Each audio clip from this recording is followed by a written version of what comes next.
Բարի երեկո հարգելի հեռուստադիտողներ, ես Արամ Չախոյանն եմ եւ առաջին ալիքը ներկայացնում է «Ով է ուզում դառնալ միլիոնատեր» հեռուստախաղը։ Այսօր մենք շարունակում ենք խաղում ֆինանսական բարձունքները նվաճել Հովհաննես Պողոսյանի հետ։ Երևանից դիմավորեք։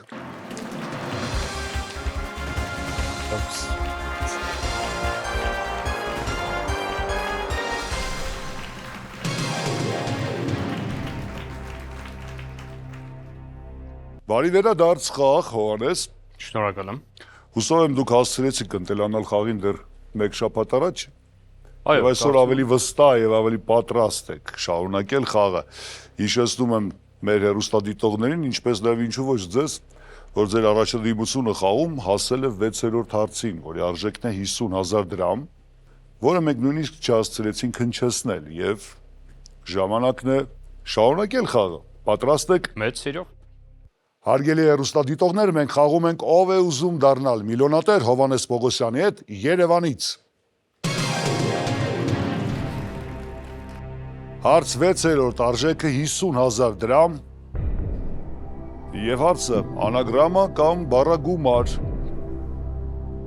Նագան գումարած բաց կստացվի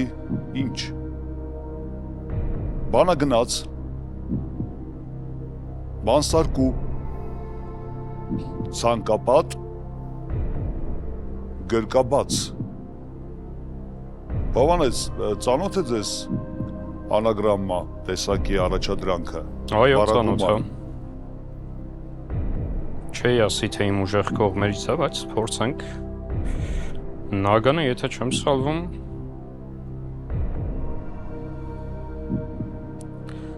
երևի սխալվում եմ, որտեղ նման տարբերակ չեմ կարող գտնել։ Պատասխան A. Բանագնաց։ Բացից վերցնում ենք բան, այնուհետև նագը նագան բառից, ն-ան էլի նույն առաջին բառից եւ ց-ն վերջի տառը բանագնաց։ Ձեր վերջնական տարբերակը։ Տարբերակա բանագնաց։ Տարբերակա բանագնաց ընդունված է։ Դե իհարկե, դա ճիշտ ընտրություն է։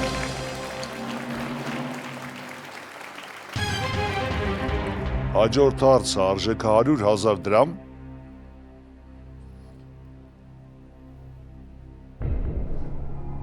Էնիգման երկրորդ համաշխարհային պատերազմի պատմության մեջ առավելապես հայտնի է որպես ինչ։ Տարբերակներ A. Ռազմական սուզանավ, B. Ծածկագրման մեքենա, G. Բրիտանական ռադար, D. Լրտեսի ծածկանում։ Տարբերակ B. Ծածկագրման մեքենա։ Եթե հիշողությունից չի դավաճանում, Ալան Թյուրինգն էր զբաղվում այն խմբով, որոնք բրիտանական խումբեր, որոնք զբաղվում էին Էնիգմայի ծածկագիրը բացահայտելով։ Եվ ֆիլմ կա դրա մասին, եւ հայտնի փաստ է, եւ ծրագրավորման մեջ հայտնի դեմքը Ալան Թյուրինգը։ Հետևաբար հստակ պատասխանը գիտեմ, B. Ծածկագրման մեքենա։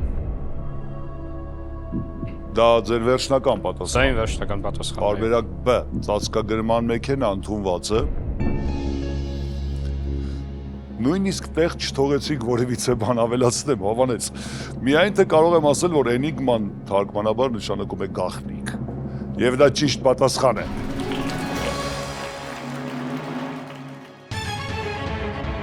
Ութերորդ հարց եւ ունենք պահպանած բոլոր օգնության հնարավորությունները, հետաքրքիր խաղ ենք տանում։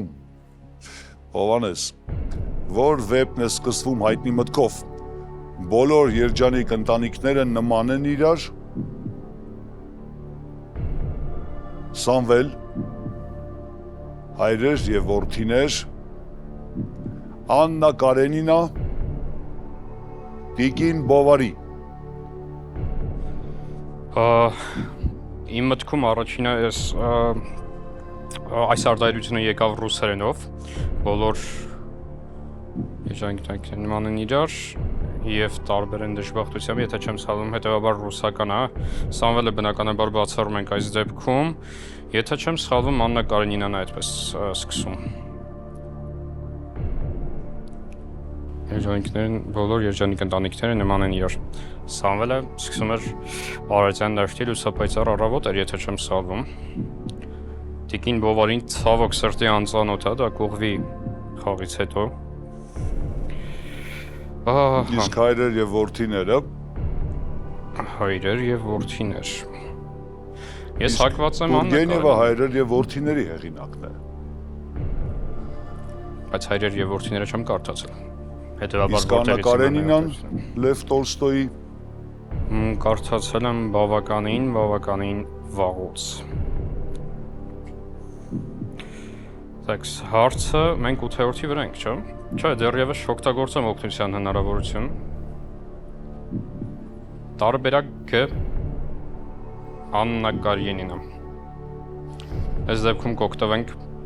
Անտոն Զայցևի կարգախոսից։ Слабоумие и отвага։ Տարբերակ Գ Աննա Կարենինա։ Եթե վստահ չեք, այնուամենայնիվ 3 օգնության հնարավորություն կա։ Սովորաբար առաջի միտքը, որ գալիս է իմ մոտ, հենց դա է ճիշտ լինում։ Ենթագիտակցությունս ավելի լավ է հիշում, քան ես։ Չէ, վերջնական պատասխան Աննա Կարենինա։ Ընդունում եմ։ Կամ էլ չէ։ Ենք բարձեցինք, որ տիկին Բովարին չեք ընթերցել, արդեն ուշ է պատասխանը փոխել։ Հովանես։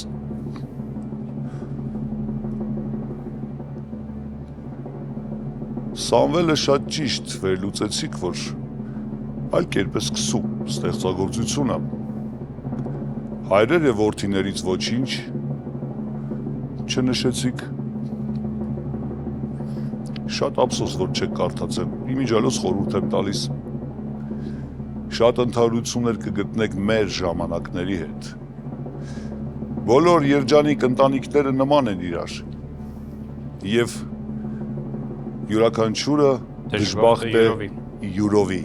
Աննա Կարենինա, ճիշտ պատասխան։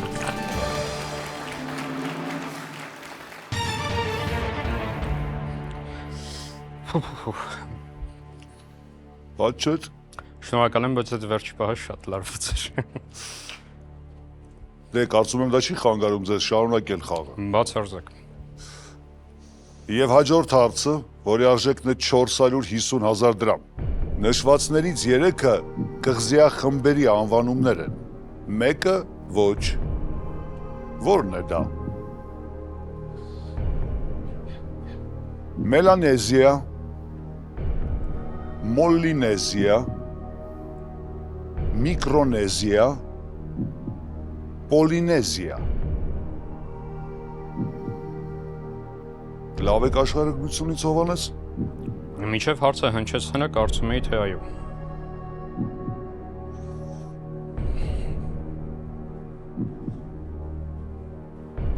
Միկրոնեզիան եւ Պոլինեզիան ինձ ծանոթ են։ Ցավոք սրտի այևե տարբերակներ Մելանեզիա եւ Մոլինեզիա գաղափար չունեմ ինչեր են։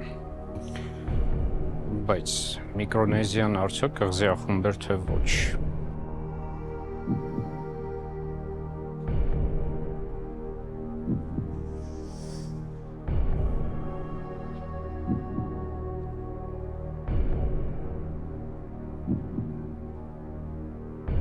Չէ, ցավոք սրտի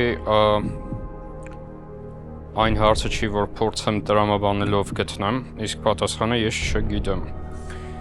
Ինչպես ասացի, ծանոթ են Պոլինեզիա եւ Միկրոնեզիա տերմինները, բայց ու երկուսն էլ, եթե չեմ սխալվում, կղզիախմբեր են։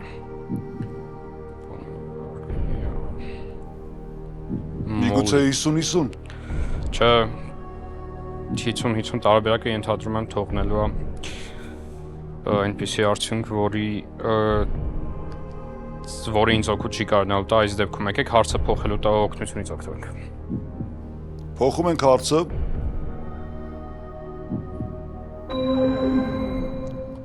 Այնուամենայնիվ միշտ էլ հարցնում ենք։ Ձեզ էլ կդիմենք, որը կընտրեիք։ Մոլի բառը այդքան էլ դուրս չի գալիս, այո, զուտ ենթագիտակցորեն Մոլինեզիա, տարբերակ B։ Մոլինեզիա, տարբերակ B։ եւ շատ ճիշտ կանեիք։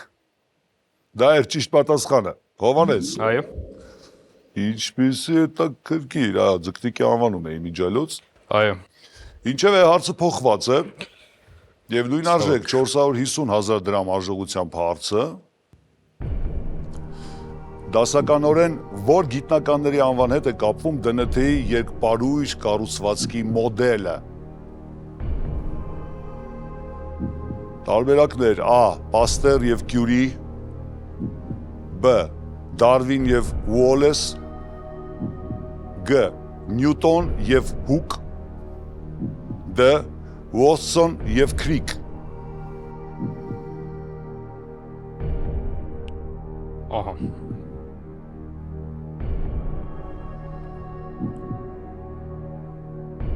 Կարա իհարկե հարցը չփոխի։ Մեծ ունենք այնինչ ունենք։ Եկեք, քանի չեմ սկսել կիսվել իմ մտքերով 50-50 անենք, նոր շարունակ։ Կամքը ձերն է 50-50։ Այո։ Կխնդրենք հավաքակչին հեռացնել երկու սխալ տարբերակները։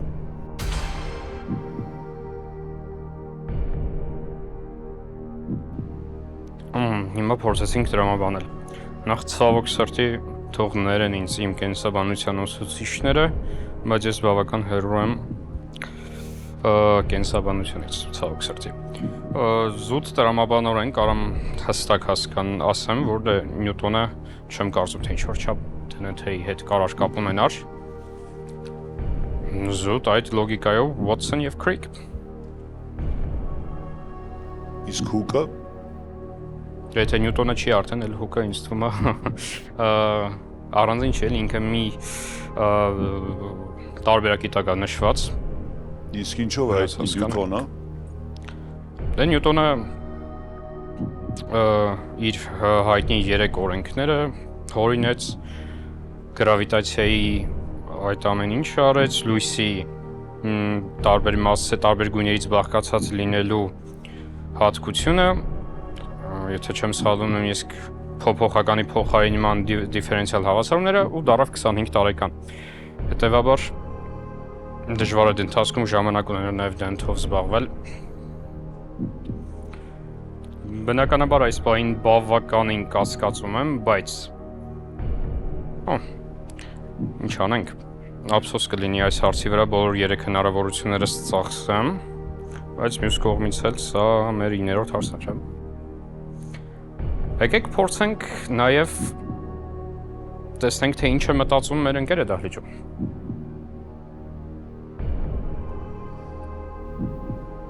Շատ լավ։ Բարի։ Դիվում ենք ձեր ընկերոջը։ Այո։ Բարև ձեզ։ Բարև ձեզ։ Դե կրկնում եմ հարցը։ Դասականորեն որ գիտնականների անվան հետ է կապվում ԴՆԹ-ի երկպարույր կառուցվածքի մոդելը։ Նյուտոն եւ Հուկ, Watson եւ Crick։ Ես հարցի պատասխանը չգիտեմ որպես այդպիսին,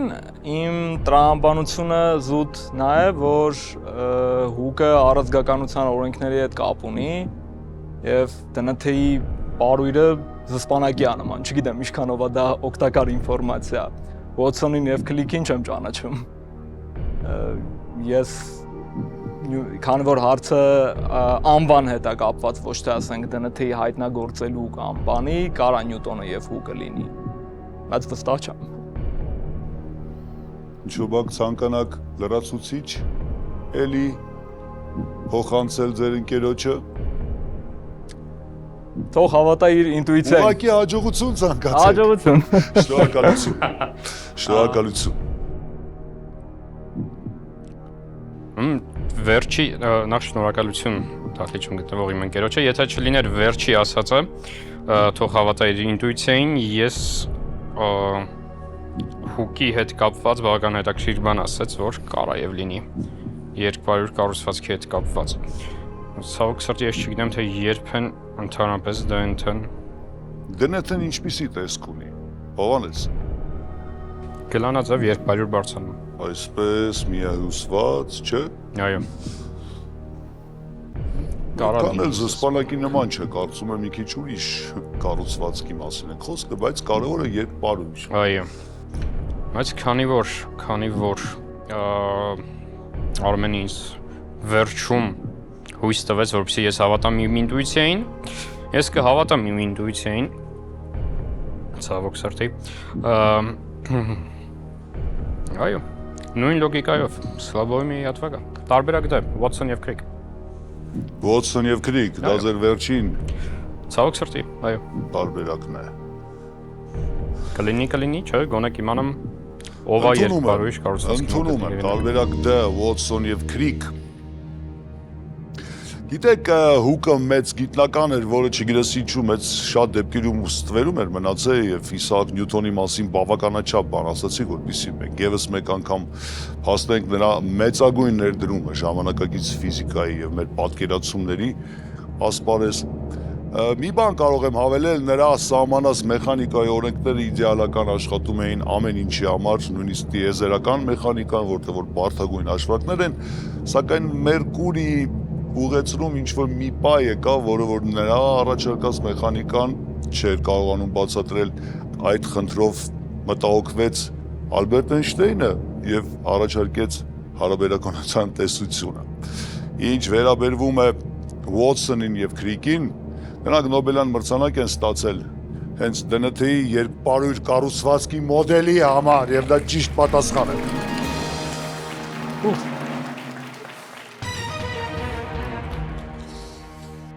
Հովանես, մեծ կորուստներով կարելի ասել։ Այո, ծանր հարցեր ինչ խոսք, ինձ համար համենայն։ Մենք հասանք 10-րդ հարցին, որի արժեքն է 700,000 դրամ եւ հիշեցնում եմ, որ սա մեր խաղի երկրորդ անձեռն մխելի գումարն է։ Հարց հետեւյալն է. նա ֆուտբոլի աշխարհի նույն առաջնությունում իր գոլերի քանակով ռեկորդակիր է։ Ով?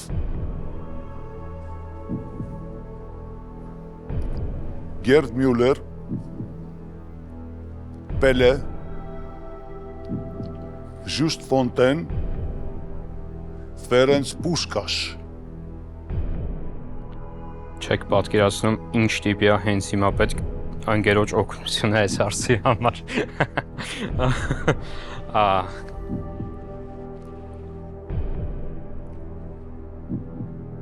Եկեք չվատեմ ձեր ժամանակը եւ վերցնեմ գումարը։ Բացարձակ գաղափար չունեմ։ Չեք սիրում ֆուտբոլ։ Ցավոք սրտի կամ բարեբախտաբար այդքան էլ չէ։ Չէ, ֆուտբոլի ֆանատ ինձ համար էլ չեմ կարող։ Նշվածներից Հերտ Մյուլերը, եթե չեմ սխալվում, Գերմանիայից է եւ Պելեին դժվար է իմանալը։ Ֆերենց Պուշկաշը, եթե չեմ սխալվում, Պորտուգալիա։ Միգուցե եւ բոլորին սխալ ասացի։ Թող ներեն ինձ այդ մարդիկ, բայց հաստատ չեմ կարող ասեմ, թե ով է իր գոլերի քանակով ռեկորդակիր։ Չնայած մի վարքան ոնց որ Սենց ինչ-որ բան եմ հիշում, որ այս վերջերս տեղ ունեցած առաջնության ժամանակ Մեսին, եթե չեմ սխալվում, խփեց այդ ռեկորդը։ Մեծ թվեր դա։ Եկեք մշուշոտ եւ աղոտ հիշողությունների հիման վրա կառուցեք ձեր պատասխանը։ Խոսքը գնում է զգալի գումարի մասին, Հովանես։ Հա, հենց էդ է։ Ձեր վերջնական որոշումը։ Եկեք ես ամեն դեպքում այս մի հարցի դեպքում լսեմ ներքին ձայնից, որը մի փոքր ավելի խելամիտ է գտնվում այս սպարագաներում։ Եկեք վերցնեմ գումարը։ Ընդունում եմ ձեր որոշումը։ Այնուամենայնիվ, եթե ռիսկի գնայիք, կամ էլ հիշողության խորքերում պեղեիք եւ գտնեիք, օրինակ, ինչ-որ մի նշան, որը որ ձեզ կհուշեր ճիշտ պատասխանը, որը կընտրեիք։ Ես տատանվում եմ Գերտ Մյուլերի եւ Պելե տարբերակների շուրջ, քանի որ ես այսպիսի մի կարգախոս ունեմ, հա, եթե ռուսական գրականությունից հարց է, ուրեմն պատասխանը Պուշկինն է։ Նույն լոգիկայով տարբերակ B, Պելե։ Ցավոք սրտի ոչ Պելենը, ոչ էլ Մյուլերը, Պուշկաշը հունգարացի է, ինչ խոսք, հռչակավոր ֆուտբոլիստ 50-ականներից։ Ճիշտ պատասխանն էր տարբերակ G, Ժուստ Ֆոնտեն։ 98 թվականի աշխարհի առաջնությունում 13 գոլի հեղինակ է դարձել Just Fontaine, կարծում եմ այս անուն հասկանուն այլևս չեք մոռանա, Հովանես։ Այո։ Ֆրանսիա։ Շնորհակալություն շատ մեր խաղի մասնակից Հովանես Պողոսյանը Երևանից վերցնում է գումարը եւ դրանով իսկ ավարտում է այսօրվա իր խաղը ով է ուզում դառնալ միլիոնատեր հերոստանախագծում։ Շնորհակալություն, կհանդիպենք։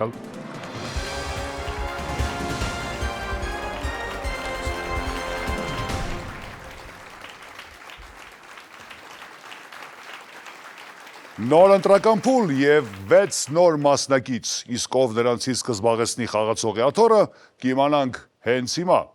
Մասնակցում են Սոնա Մինասյան, Գյումրի, Արմեն Բաղդասարյան, Երևան, Արման Սեյդանյան, Երևան, Նորայր Բադալյան, Կապան, Դավիթ Աբրահամյան, Բադեն-Վյուրթեմբերգ, Գևորգ Բերբերյան, Երևան։ Եվ ընտրական փուլի առաջադրանքը հետևյալն է. դասավորեք մոլորակներն ըստ տարեգակից ունեցած հեռավորության սկսելով ամենամոտից։ Երկիր, Վեներա, Յուպիտեր, Մարս։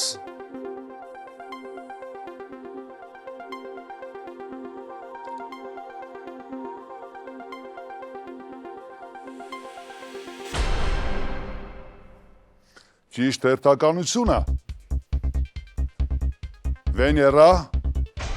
Երկիր, Մարս և Յուպիտեր։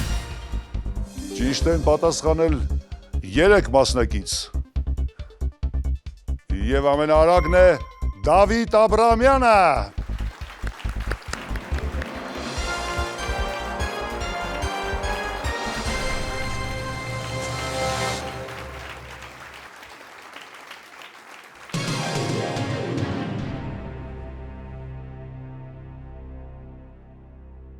Բարի գալ ուստ մեր խաղ, Դավիթ, ուրախ եք ձեզ տեսնել, ով է ուզում դառնալ միլիոնատեր հեռուստախաղում, հեռվից եք եկել, Բադեն-Վյուրթեմբերգ, գերմանական, կարելի ասել արդյունաբերական կենտրոններից մեկն է, կպատմեք մի փոքր ձեր մասին ինչպես է ստացվել, որ հայտնվել եք Բադեն-Վյուրթեմբերգում, ճակատագրի բերումով թե գործի, միգուցե Եվ հետո նաև ժամանել եք մեր տաղավար։ Ավելի շատ ճակատագրի բերումով իհարկե։ Իսկ տաղավարում հայտնվել եմ, սա կարելի ասել չփակված գեշտալտ էր, որովհետև շատ տարիներ առաջ փորձ եմ այլ մասնակցել, ով է ուզում դառնալ միլիոնատեր խաղին, սակայն նախընտրական փուլը չեմ անցել։ Այս անգամ Փառք Աստծո ստացվեց նախընտրական փուլը անցնել եւ շատ երջանիկ եմ դրա համար։ Մի խոսքով նպատակասլացությունը ձեր ուժեղ կողմն է։ Այո, կարելի ասել։ Կարելի է այդպես ասել։ Իսկ եթե չանցնեք ընտրական փուլը։ Երևի փորձեի նորից մասնակցել։ Չգիտեմ ինչքան փորձ պետք կպահանջեր, որ վերջը անցնեմ այդ փուլը, բայց ինձ թվում է, որ չի անցնվի։ Դե ինչ արգել հեռուստադիտողներ, մենք խաղում ենք նպատակասլաց մի մասնակցի հետ, Դավիթ Աբրահամյանի, ով ժամանել է եւ մասնակցում է, ով է ուզում դառնալ միլիոնատեր խաղին, Բադեն-Վյուրթեմբերգ քաղաքից, Գերմանիա։ Ինչ խաղին անցնել է, թույլ տվեք հիշեցնել խաղի կանոնները, մեր խաղը կազմված է 15 հարցերից, յուրաքանչյուր հարց ունի 4 պատասխան, ճիշտ է միայն մեկը։ Ունենք 2 անձեռնմխելի գումար, 5-րդ 25,000 դրամ, 10-րդ հարց 700,000 դրամ եւ գլխավոր մրցանակ 10 միլիոն դրամ, 15-րդ հարցն է։ Խաղի ընթացքում կարող եք օգտագործել օգնության հնարավորություններ։ 50-50 զանգ ընկերոջը, օգնություն դալիճում գտնվող ընկերոջից, ինչպես նաեւ կարող եք փոխել հարցը։ Սրանք 4 տարբերակներն են, որոնցից կարող եք օգտագործել միայն 3-ը, որը կընտրեք։ 50-50 տարբերակը զանգ ընկերոջը եւ օգնություն դալիճում ստաց ընկերոջից։ Ում հետ եք այստեղ։ Իմ զարմուհու Մերի հետ։ Ողջունենք Մերիին։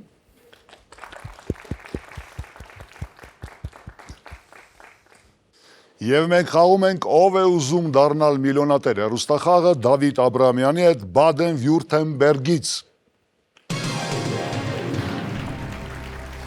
Հարց առաջին արժեքը 5000 դրամ։ Մեքենայի արագությունը չափող սարք։ Սպայդերմետր, սպիդոմետր, քովիդոմետր, սպիրտոմետր։ Պատասխան B սպիդոմետր։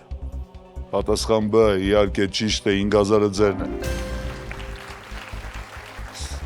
Հաջորդ հարցը արժեքը 7500 դրամ։ Որն է Ղազարոս Աղայանի ստեղծագործություններից։ Տարբերակներ A. Կիկոսի ստորին, B. Ձախորդ Փանոսի բլոգը, G. Գյուլնաս տատի հեքիաթը, D. Սերոժ պապի LinkedIn-ը։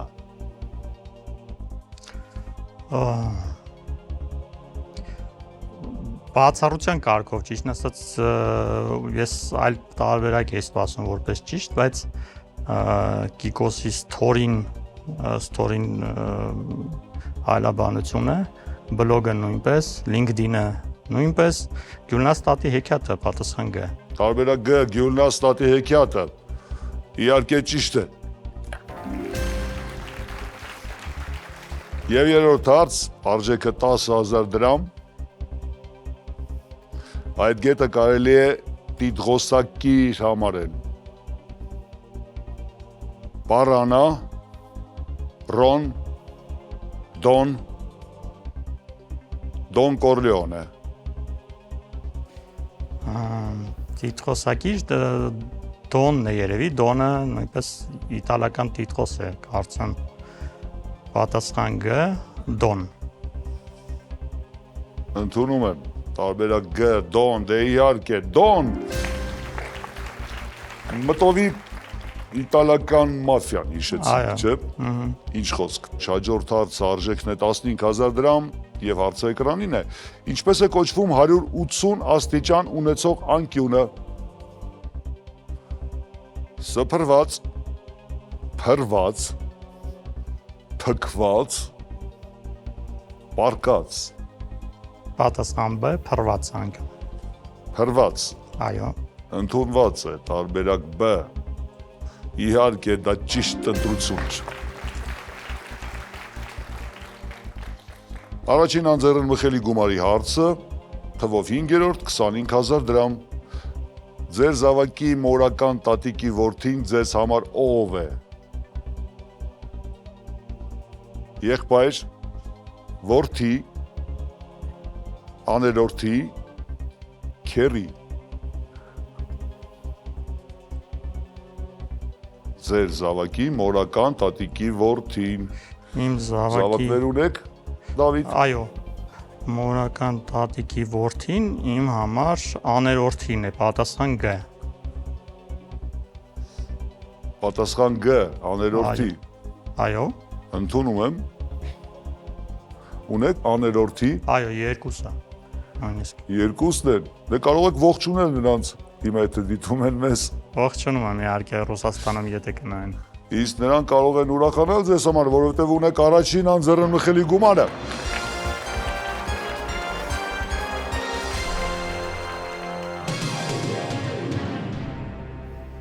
Շատ կուզենայի ասել, դե այդ Բադեն-Վյուրթեմբերգից եկած մեր մասնակիցները շատ ուժեղ են, բայց սովորաբար առաջին անձեռն մխելի գումարը կամ այդ փուլը ախտարում են գրեթե բոլոր մեր մասնակիցները, տեսնենք թե ինչպիսին կլինի իրավիճակը։ Հետագայում հաջորդ հարցը 6-րդ 50000 դրամ։ Մորզե Այբուբենում սոս ազդանշանը գրվում է Կետ-գից, կետ-գից, կետ-գից, կետ-կետ-կետ, գից-գից-գից, կետ-կետ-կետ, գից-գից-գից, ստորակետ, ստորակետ, ստորակետ, գից-գից-գից, և S-O-S, հայերեն։ Տարբերակ դեն միանգամից կարող ենք բացառել։ Կարծում եմ տարբերակ անել, քանի որ S-O-S տառը, այսինքն առաջին երկուսը միանման ինչ-որ նշան պետք է լինի եւ մեջտեղինը ուրիշ, այսինքն ա տարբերակն էլ պետք է բացառել։ Ինձ թվում է, որ S-O-S-ը պետք է շատ պարզ ինչ-որ բան լինի, բայց եկեք միանգամից վերցնենք 50-50 տարբերակը, որպեսզի ընտրենք երկու հնարավոր տարբերակներից, այո։ Տեսեք, շատ ճիշտ եք տրամաբանում։ S-O-S-ն ինչպիսի կառուցվածք ուներ SOS ազդանշանը, ինչ էր օգտագործում։ Մորզեի այբուբենը, այո, ինչից է կազմված Մորզեի կետերից եւ այբուբենը։ գծերից։ Իսկ այստեղ ինչ ունենք։ Իսկ այստեղ իմ ընտրած երկու տարբերակներից միայն B-ն է բաղկացած կետերից եւ գծերից։ Եկեք ընտրենք տարբերակ B-ն։ Կետ, կետ, կետ, գիծ, գիծ, գիծ, կետ, կետ, կետ։ Տարբերակ B, վերջնական։ Այո։ Ընդունում եմ։ Իհարկե դա ճիշտ պատասխան է։ Իսկ դուք շտապում եք օգնություն։ Այո։ Վերցնեմ։ Ուղղակի հաճախ մեկ անգամ խորացված հարց ընթերցելը 100 փորձանքից է պրծեցնում։ Ճիշտ եք ասում, շնորհակալություն։ Լավ, անցնենք լուրջ խաղի։ 7-րդ հարց 100,000 դրամ։ 970 միլիոն ընտրողով այս երկիրը համարվում է աշխարհում ժողովրդավար ամենամեծ միջավայրը։ A. Հնդկաստան, B. Մալազիա, G. Ինդոնեզիա, D. Կանադա։ Մ, 970 միլիոն ընտրող, ես կարծում եմ, որ միանգամից կարող ենք բացառել Կանադան, կարծում եմ այնտեղ այդքան ընտրող չկա։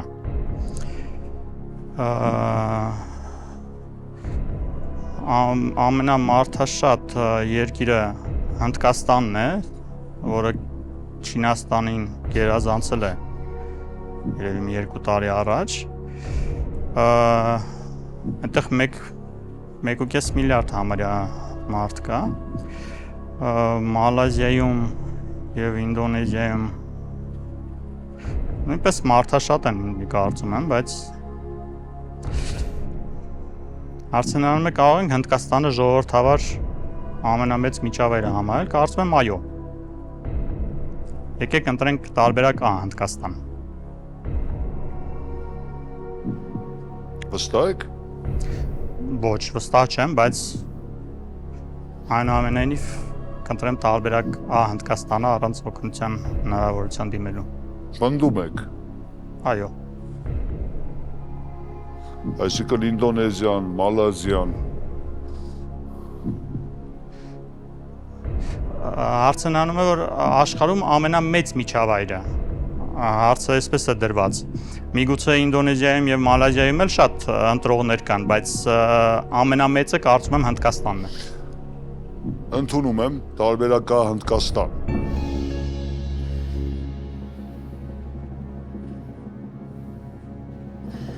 Դուք շատ ճիշտ նկատեցիք, որ Կանադան չէր կարող լինել։ Մալազիա, Ինդոնեզիա, Կանադա բնակչությունով գումարած չկա այդքան ընտրող։ Թեպետ եւ Մալազիան եւ Ինդոնեզիան մեծ բնակչություն ունեն, իսկ Հնդկաստանը իսկապես այսօր առաջին երկիրն է բնակչության քանակով մոտ 1.7 միլիարդ արդեն, եւ դա ճիշտ պատասխան է։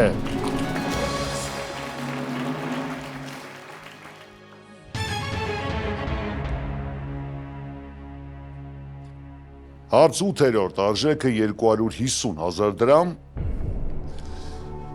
Միավորված ազգերի կազմակերպության զարգացման ծրագիր կամ EU, WFP, UNICEF, UNDP։ Բոլոր հապավումները բազմիցս տեսել եք, վստահ եմ։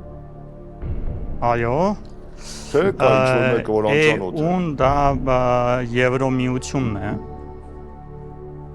Կարծում եմ։ UNICEF WFP UNDP Ցավոք անգլերենից ուժեղ չեմ, այնպես հապավունները կարող է երևի վերցանել։ Միավորված ազգերի կազմակերպության զարգացման ծրագիր։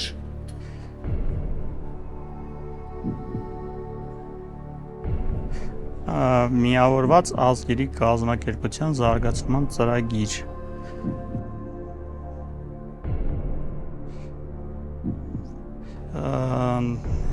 Երկու տարբերակների մեջ եմ հասկացում, քանի որ միավորված բառը արկա է, հավանաբար G կամ D տարբերակներն են։ UNI կամ UNDP, UNICEF կամ UNDP։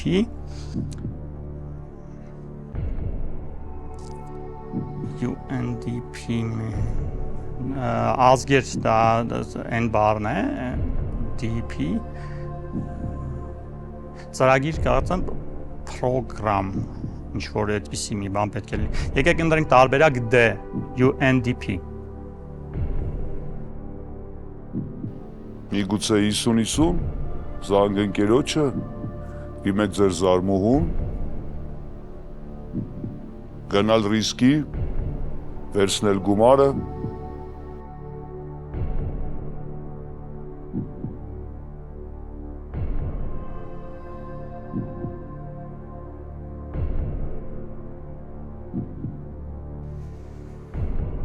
Եկեք ընտրենք տարբերակ D UNDP։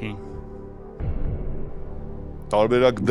UNDP ձեր վերջնական պատասխանն է։ Եկեք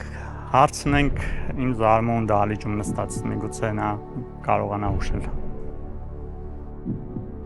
Օգտագործում ենք օգնության հնարավորություն, դիմում ենք ձեր զարմուհուն։ Կրկին ողջունում ենք ձեզ։ Ողջույն։ Դե միավորված ազգերի կազմակերպության զարգացման ծրագիր կամ EU, WFP, UNICEF կամ UNDP։ Ինչ եք կարծում։ Որպես հապավում, եթե բացենք, ես նույնպես D տարբերակը կընտրեի, UNDP որպես United Nations Development Program, հենց զարգացման ծրագիր։ UNICEF-ը դե հայտնի ծրագիր է տարածված, բայց կարծում եմ հենց որպես նշված հարցում զարգացման ծրագիր D տարբերակ ավելի ճիշտ է։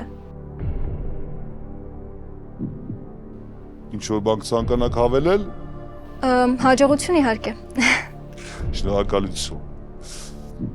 Դե Դավիթ։ Փաստորեն իմ առաջին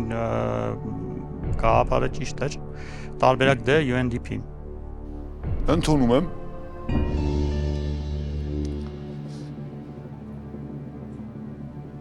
EU, European Union,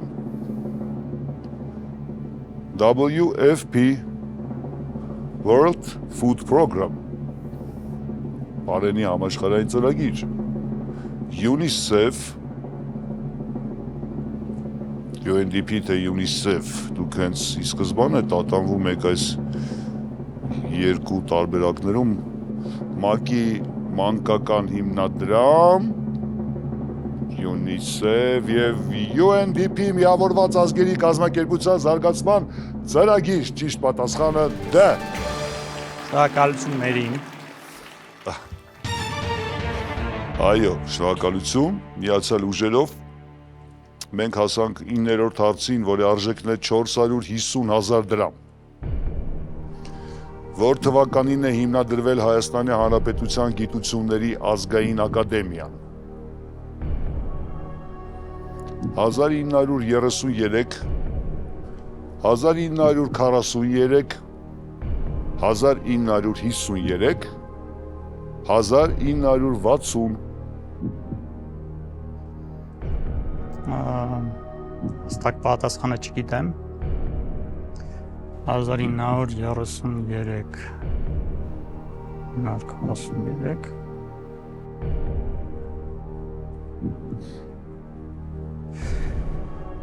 Եկեք ընտրենք 50-50 տարբերակը եւ հետո մտածենք մնացած երկու տարբերակների միջև։ Խնդրում ենք համակարգչին հեռացնել երկու սխալ տարբերակը։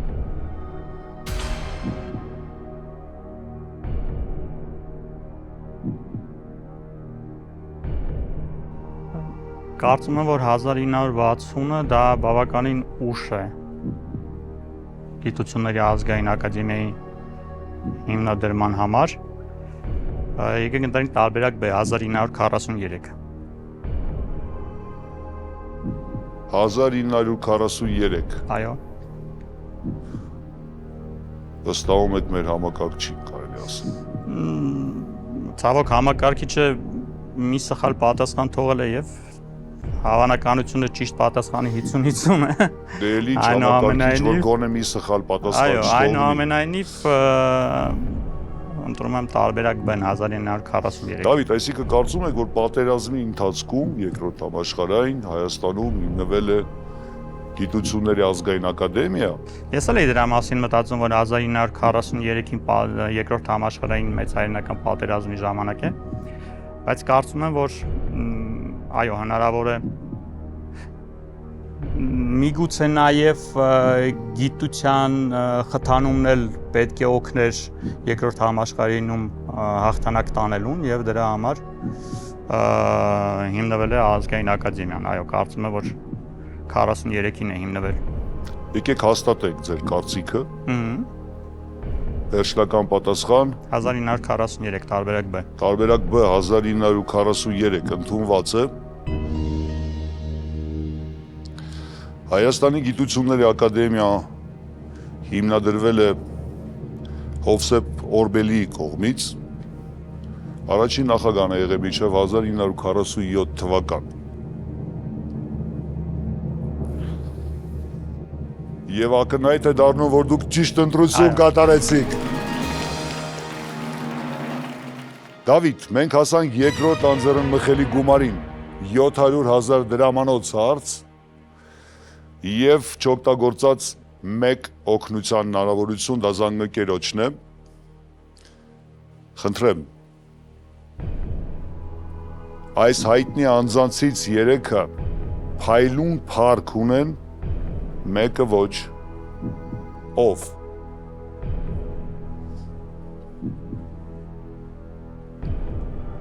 Redford, Ռոժդեստվենսկի, Ավանեսով, Շուման։ Փայլուն փառք ճակերտների մեջ։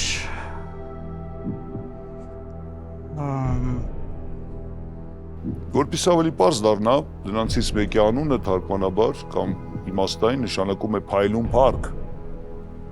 Երեքի անունը։ Այսինքն երեքի անունը նշանակում է փայլուն փառք։ Ռոբերտ Ռաժդեստվենսկի, այս 4-ից Ռաժդեստվենսկու անունը գիտեմ, Ռոբերտ։ Շուման, Գերմանիայից եմ եկել, Շուման պետք է իմանայի։ Ռոբերտ Ավանեսով, Ռոբերտ Ռեդֆորդ, Շուման։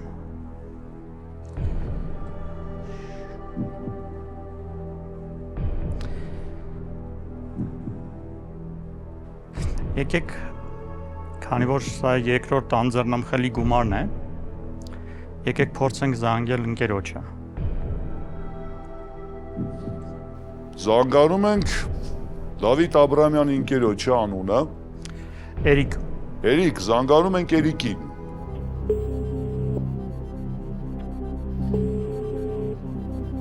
Ալո։ Բարև ձեզ Էրիկ։ Բարև ձեզ։ Ես Արամ Չախոյանն եմ, ձեզ զանգարում են, ով է ուզում դառնալ միլիոնատեր հեռուստախաղից։ Ահա։ Հիմա իմ առջև նստած է ձեր ընկեր Դավիթ Աբրամյանը, ով պատրաստվում է պատասխանել 10-րդ հարցին, իսկ դա երկրորդ անձեռնմխելի գումարն է։ Դուք կարող եք նրան օգնել։ Պատրաստ եք։ Այո։ Դե, դուք ունեք 30 վայրկյան։ Այս հայտնի անձանցից 3-ը Փայլուն Փարք, Չակերտներում Փայլուն Փարք ունեն, մեկը ոչ, ով։ A. R. Redford, B. R. Ռոժդեստինսկի, G. R. Ավանեսով, D. R. Շուման։ Այսինքն Ռոժդեստինսկին Ռոբերտ Ռոժդեստինսկի էր։ Redford-ի անունը հիշում ես։ Չէ, Իսկ Շումանի, Շումանին է չէ։ Ավանեսովի։ 30 վայրկյանը շատ քիչ է նման վերլուծությունների համար։ Հա, հասկանում եի, որ հարցը այնքան էլ հարմար չի զանգ ընկերոջը հուշման համար։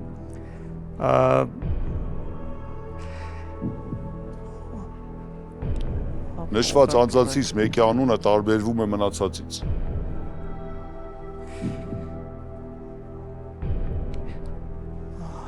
Շումանը կարծեմ այնուամենայնիվ Ռոբերտ էր։ Redford-ը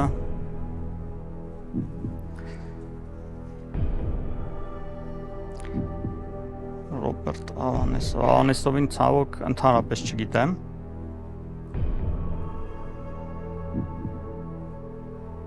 Ռիսկի մարդ եք, Դավիթ։ Այո, երևի։ Եկեք ընտրենք տարբերակ R Ավանեսով։ Չեք ճանաչում R Ավանեսովին, բայց գնում եք ռիսկի։ Այո։ Բացառման կարգով իհարկե համոզված չեմ, որ Redford-ը եւ Շումանը Ռոբերտներ էին, բայց Ռոբերտ Redford ինչ որ բան ինձ հուշում է, որ Ռոբերտ Redford եւ Ռոբերտ Շուման։ Ձեր պատասխանը Տարբերակ G R Ավանեսով։ տարբերակ G R Ավանեսով։ Այո։ Ընդունում եմ։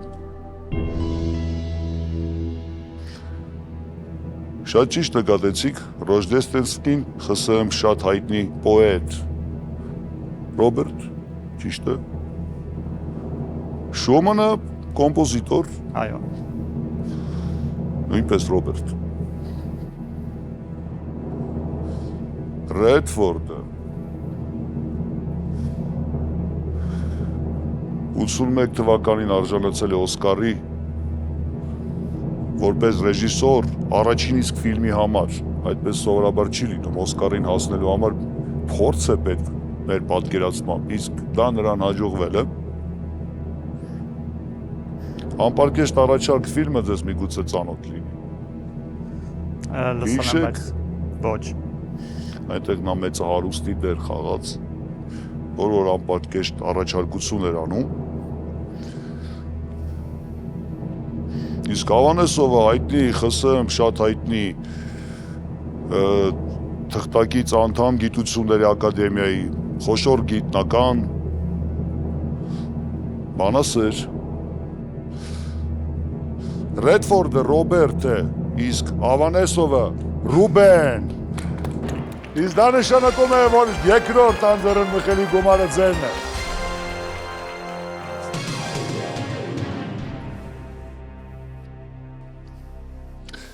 Եբրայերեն տեսա որդի, ահա որդի թարգմանաբար, նշանակում է Ռուբեն անունը։ Այդպես լարվեցիք, բայց շատ վստահ ռիսկի գնացիք, Դավիթ։ Ինչ որ մի բան այնտեղ ներսում չխկաց, փոխվեց, ինչ որ մի բան միտքը բերեց։ Մի քիչ ինչ որ հիշողության դարակներում ինչ որ տենց փոշիացած բաներ կային, որ Շումանը եւ Redford-ը Ռոբերտներ են։ Շնորհավորում ենք։ Երկրորդ անձեռն մխելի գումարը դա իսկապես հաջողություն է մեր խաղում։ Առջևում երրորդ եզրափակիչ եւ ամենաբարդ փուլն է եւս 5 հարց։ Եվ այստեղ, ինչպես ասում են, գումարներն էլ լրջանում են։ Հարց 11-րդ արժեքը 1 միլիոն դրամ։ Մարքեթինգում այն տեղեկատու փաստաթուղթը, որը պարունակում է խորագրերի հիերարխիկ դասակարգում, անվանում են մոդիֆիկատոր, ռուբրիկատոր, դուբլիկատոր, ֆիքսատոր։ Մտածել է պետք։ Փորձենք տրամաբանել։ Դուպլիկատ դա կրկնօրինակն է։ Դժվար լինի։ Ֆիքսատորը ինչ որ բան ֆիքսող մի բան է, ֆիքսատոր։ Կարող է լինել խորագրերի հիերարխիկ դասակարգում։ Կարծում եմ կարող է, բայց քիչ հավանական է։ Մոդիֆիկատոր, մոդիֆիկացիաները ավելի շատ տարբերակման հետ է կապված։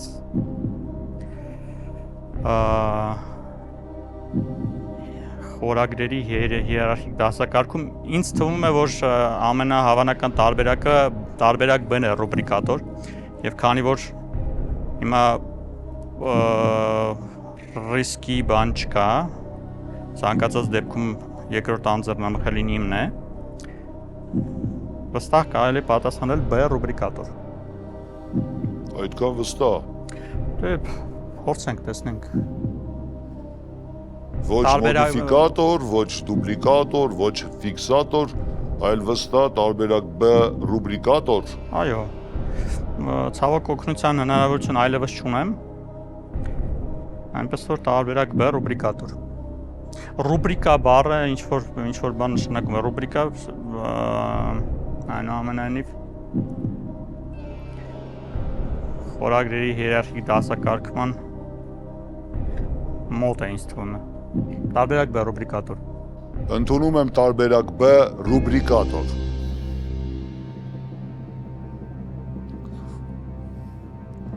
Մարքեթինգում այն տեղեկատու փաստաթուղթը, որը պարունակում է խորագրերի հիերարխիկ դասակարգում, մոդիֆիկատորը չէ, շատ ճիշտ վերլուծեցիք, և ֆիքսատորն էլ չէ, ճիշտն ասած չգիտեմ ինչի համար է դուպլիկատորը, բայց ռուբրիկա բառը հենց խորագիր է նշանակում և կարմիր բառից է, դա ճիշտ պատասխան է, Դավիթ 1 միլիոնը ձերն է։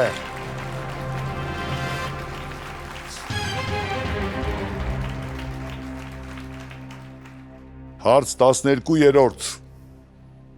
որի արժեքն է 2 միլիոն դրամ։ Դեշիլ Հեմեթի մրցանակը շնորհվում է այդ ժանրի գրողներին։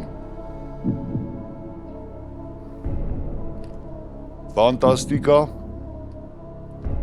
դետեկտիվ, պատմական,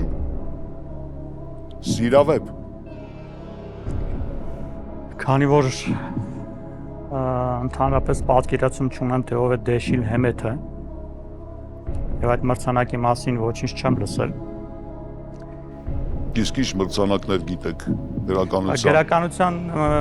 ասպարեզում առաջինը Նոբելյան մրցանակն է, հետո Պուլիցերյան մրցանակ գիտեմ գրականության ասպարեզում, իսկ Դեշիլ Հեմեթի մասին Գոնկուր եղբայրների մրցանակը, Գոնկուրյան, Գոնկուր եղբայրների, եւ նաեւ էլի ու Դեշիլ Հեմեթի մրցանակ։ Չէ, չեմ լսել ճիշտն ասած, կարծում եմ ճիշտ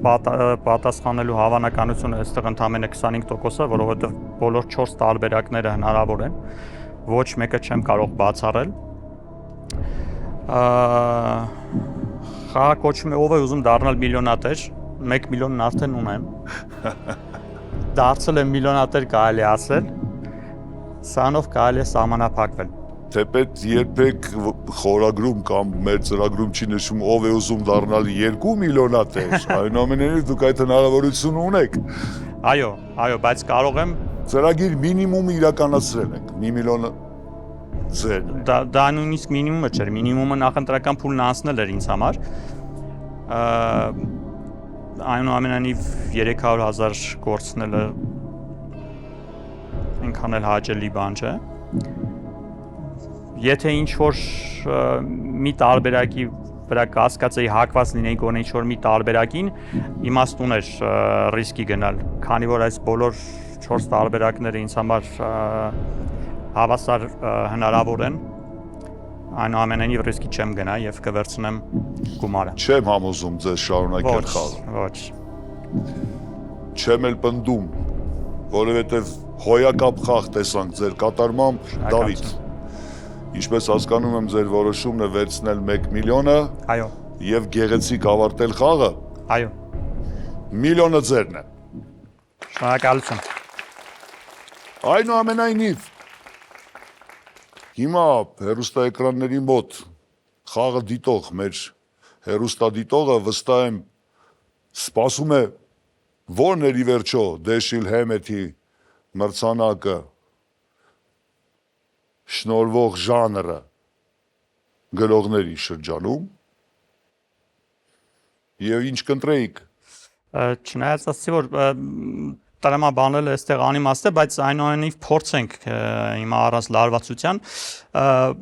ֆանտաստիկա, դետեկտիվ եւ պատմական տարբերակները սրանք ավելի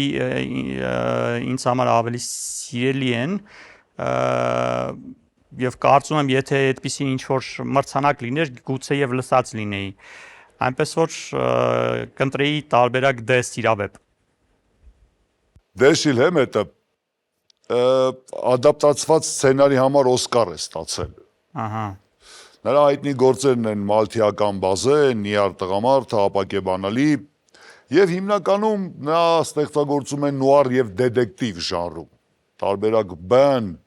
քրեական դետեկտիվ, մեծ մասամբ տարբերակ B-ն էր ճիշտ պատասխանը։ Ուրեմն ճիշտ ընտրություն էր։ Բայց դա արդեն որևիցե կերպ ձեր խաղը չի փոխում, որովհետեւ դուք հեռանում եք այսօր այս խաղից եւ միգուցե վերադառնում եք Բադեն-Վյուրտեմբերգ 1 միլիոն դրամով եւ մենք շնորհավորում ենք ձեզ Դավիթ։ Շնորհակալություն։